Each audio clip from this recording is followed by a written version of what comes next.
Jumpa lagi di channel K3 Koki Keluarga Kita. Tempatnya berbagi resep standar, berbagi tips, dan berbagi keterampilan praktis. Sekarang memasak jadi lebih mudah karena sudah ada lebih dari 270 resep standar di channel ini. Mau bikin apa hari ini? Tinggal cari resepnya lalu ikuti langkah-langkahnya. Dengan resep standar, maka siapa saja bisa membuat masakan sehari-hari, camilan, makanan tradisional, ataupun minuman yang segar. Untuk hasil terbaik, maka jangan lupa gunakan seperangkat alat ukur kita. Yang pertama, timbangan. Yang kedua, gelas ukur. Dan yang ketiga, sendok ukur. Kali ini, saya ingin membagikan resep standar cara membuat puding tape ketan dengan penampilan seperti ini. Walaupun ini agak ribet cara membuatnya, tapi hasilnya tidak mengecewakan. Nah, bagaimana cara membuat puding yang penampilannya bisa selang-seling seperti ini, hijau, hitam, dan seterusnya, dan bisa saling melekat dengan kuat? Simak tutorialnya. Bahannya 10 gram agar-agar bubuk warna putih. Ini setara dengan 1,5 bungkus. 1 bungkus beratnya 7 gram. Saya menggunakan merek ini, bisa juga menggunakan merek lain. 200 gram gula pasir, 250 gram tape ketan hijau. Ini bisa kita beli atau bisa bikin sendiri. Untuk resepnya, silakan lihat video tutorial di channel ini. 1000 ml atau 1 liter santan agak kental. Ini saya menggunakan santan segar ya, bukan santan instan. Kalau misalkan mau diganti dengan susu cair, juga tidak masalah. Ini sesuai dengan selera kita. 3/4 sendok teh garam halus. Ini saya menggunakan garam halus biasa. Kalau misalkan kita menggunakan garam halus yang kering seperti merek Revina, maka kurangi ukurannya supaya nanti bisa pas rasanya. Jangan lupa gunakan sendok ukur seperti ini. Untuk mencetak agar-agar ini, kita membutuhkan cetakan agar-agar yang modelnya seperti ini ya. Ini diameternya 22 cm.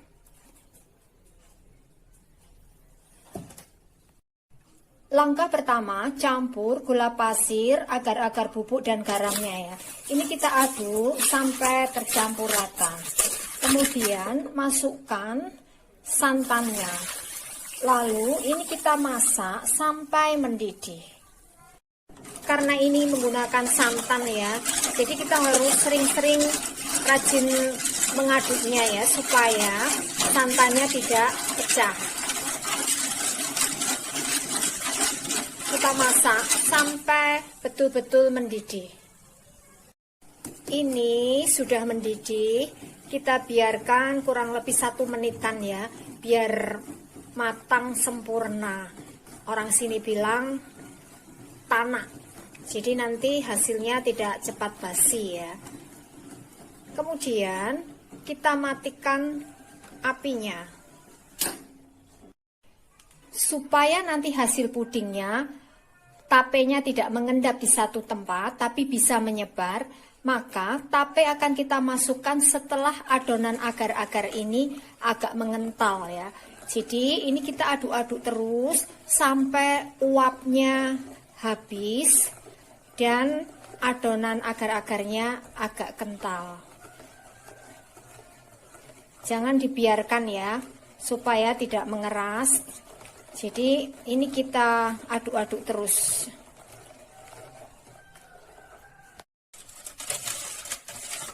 Ini uapnya sudah hilang ya, dan sudah mulai agak kental. Baru kemudian masukkan tape ketannya.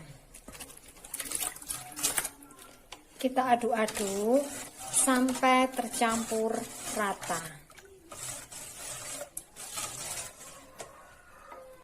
Kemudian setelah mengental ya, kita tuang sedikit demi sedikit ke dalam cetakannya.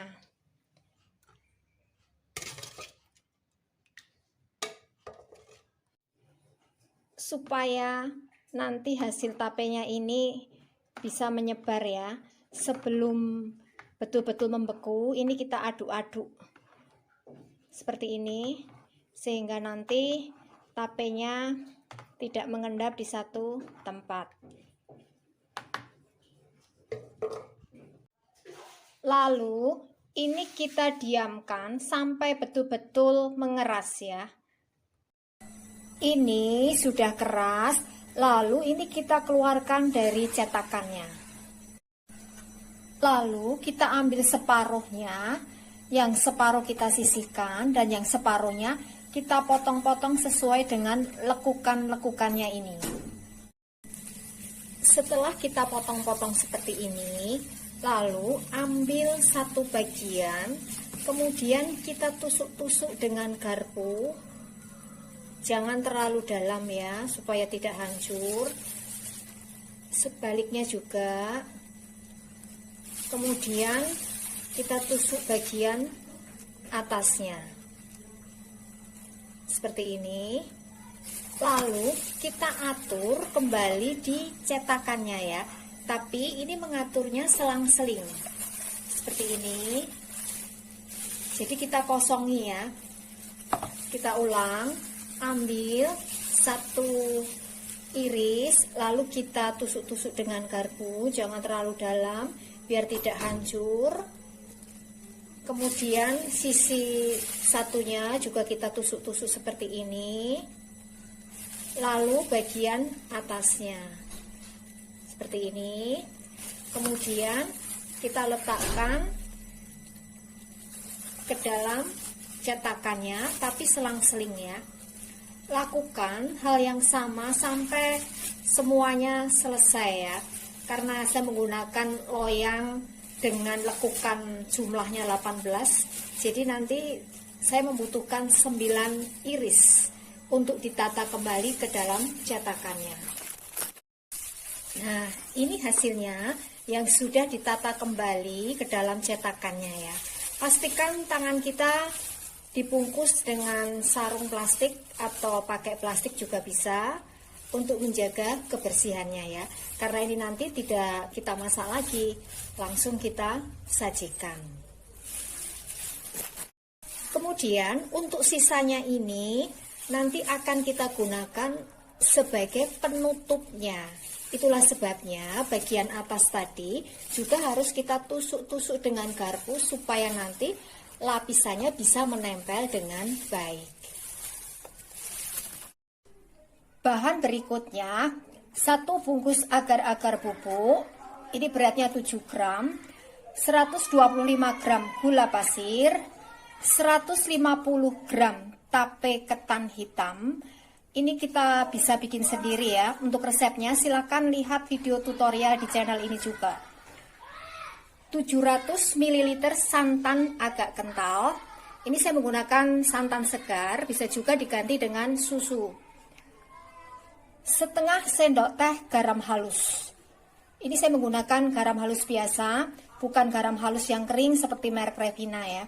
Kalau misalkan menggunakan garam halus yang merek Revina, bisa kita kurangi ukurannya supaya nanti rasanya bisa pas. Langkah pertama, campur gula pasir, agar-agar bubuk dan garamnya. Lalu ini kita aduk dulu sampai tercampur rata, baru tambahkan santan cairnya. Kemudian ini kita masak sampai mendidih ya. Karena ini menggunakan santan, jadi jangan ditinggal-tinggal ya. Kita aduk-aduk supaya santannya tidak pecah. Ini sudah mendidih, kita biarkan 1 menitan ya supaya betul-betul matang sempurna. Lalu kita matikan apinya. Seperti yang hijau tadi, ini kita aduk-aduk dulu ya sampai uapnya hampir habis dan agak mengental, baru kemudian tape ketan hitamnya kita masukkan. Ini uapnya sudah hilang ya dan sudah mulai agak kental, baru kemudian masukkan tape ketan hitamnya. Ini kita aduk sampai tercampur rata. Lalu kita tuangkan di sela-sela rongga ini ya, yang kosong. Supaya nanti tape ketan hitamnya ini tidak ke bawah ya, mengumpul di satu titik. Ini triknya, sebelum ini benar-benar dingin atau mengental, kita aduk ya dengan menggunakan sendok garpu atau sendok kecil ya. Jadi bagian agar-agar yang tape ketan hitam ini kita aduk-aduk ya, seperti ini, supaya nanti tape ketan hitamnya ini bisa naik ke atas. Lalu kita biarkan sampai betul-betul dingin, sampai keras. Ini permukaan agar-agarnya sudah keras ya. Lalu ini kita tusuk-tusuk dengan garpu sampai rata. Tujuannya supaya nanti bisa melekat dengan baik puding penutupnya.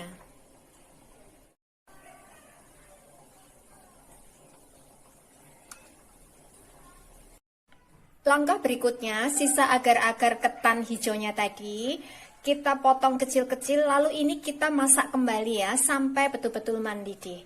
Gunakan api cenderung kecil supaya nanti tidak gampang gosong. Ini agar-agarnya sudah mencair semua ya dan sudah mendidih. Lalu panas-panas kita tuangkan ke atas puding tape ketan hitamnya. Tuangkan sedikit demi sedikit ya, supaya tidak naik ke atas bawahnya.